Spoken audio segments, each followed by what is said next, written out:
Ito yung first time na magkaroon ako ng 1,400 plus views sa aking Facebook story. Marami dito nagtanong kung ano daw ang nangyayari sa akin.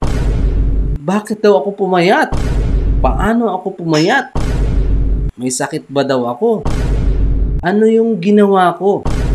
Lahat po yan sasagutin natin. Ano ba ang dahilan? Ba't ako nagpapayat or nag-lose ng weight? Ano yung lifestyle na ginawa ko? At ano yung mga paraan na ginawa ko para ma-achieve ko yung weight na para sa akin? So, way back 2021, nagpa-check up ako dahil magkakaroon ng vaccine. So, I need to check up kasi I know na high blood ako. And true enough, nung nagpa-check up ako, ang aking blood pressure ay 150 over 100. So, technically, high blood po ako. And today, ang aking blood pressure na ay 125 over 80. So, it means normal po ang aking blood pressure. On that time, 2021, ang timbang ko ay 73.8 kilo. So, almost 74 kilo ang aking timbang. At ang aking height po ay 5'1". At sa aking height, dapat ay 47 hanggang 55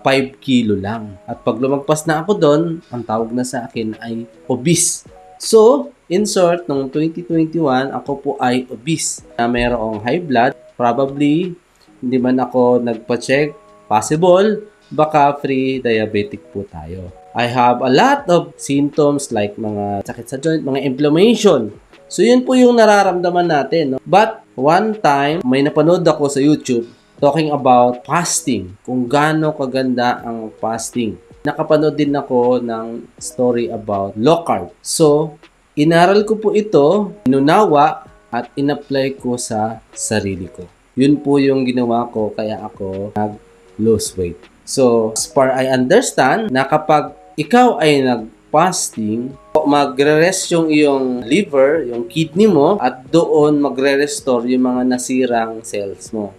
Umpisa within 16 hours fasting, tapos ang window hour ko na kumakain ako is 8 hours.